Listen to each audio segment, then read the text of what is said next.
Abasi ajiandae. Mheshimiwa Spika, nashukuru. Mimi nitazungumza kwa ufupi.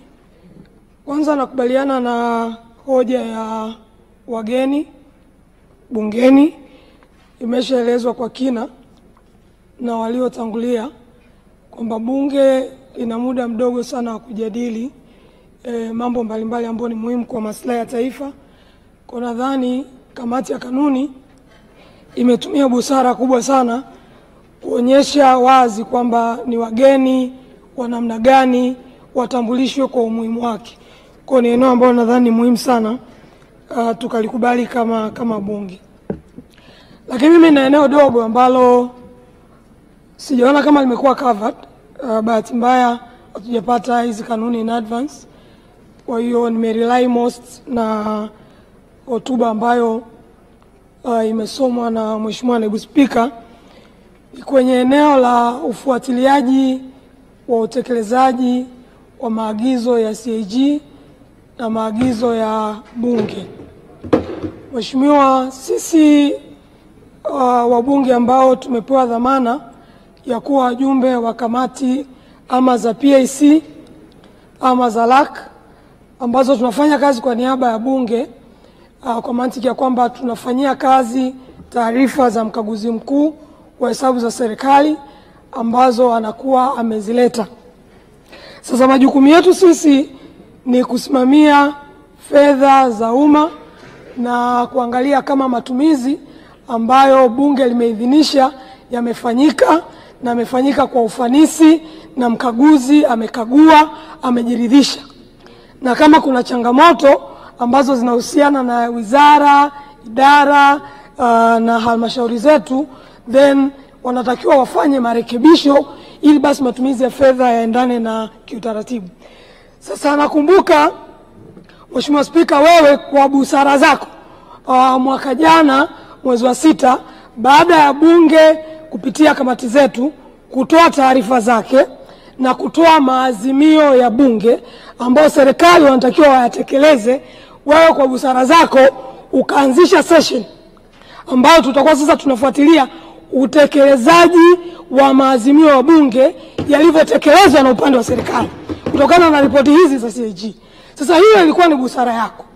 Sasa sisi tunaamini kwamba kwa ajili ya kutengeneza uwajibikaji ni muhimu kanuni zetu zikaainisha kwamba pale ambapo bunge linaazimia tusisubiri tena mpaka mwaka mwingine ambapo kamati husika zinatoa ripoti ndani ya bunge ndio tuanze kuelezewa utekelezaji ulikuwaje, ili kutoa wajibu kwa serikali ama kila baada ya miezi mitatu ama kila baada ya mwezi, baada ya taarifa kusomwa, maazimio ya bunge kusomwa juu ya utekelezaji wa taarifa za CAG, watuambie wametekeleza nini.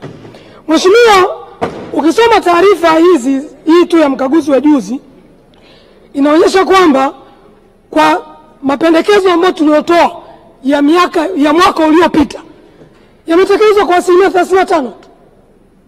35%. Kwa taarifa za mkaguzi mkuu wa hesabu za serikali kuna mapendekezo tokea mwaka 2019 hajatekelezwa. 2020 hajatekelezwa. 2030 hajatekelezwa.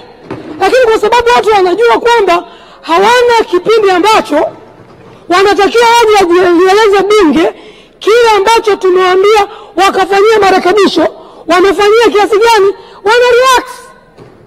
Sasa tukitengeneza hiyo ratiba, manake mawaziri waliopewa dhamana kuwasimamia ma-accounting officer huko watahakikisha wanakimbizana nao ili hizi hoja zifike mwisho. Ni swala la aibu Mheshimiwa Spika, kuna hoja zina miaka 10 hazijajibiwa. Kuna hoja zina miaka 5 hazijajibiwa. Lakini watu wapo tu, hakuna kuwajibishana. Sasa mimi nilidhani ile busara yako kubwa sana. Mwalimu wangu mimi makini. Huyu ni mwalimu wangu na hichi kichwa kikiona ujue kilikotoka. Ulitumia busara ambayo waliokutangulia hawakuitumia.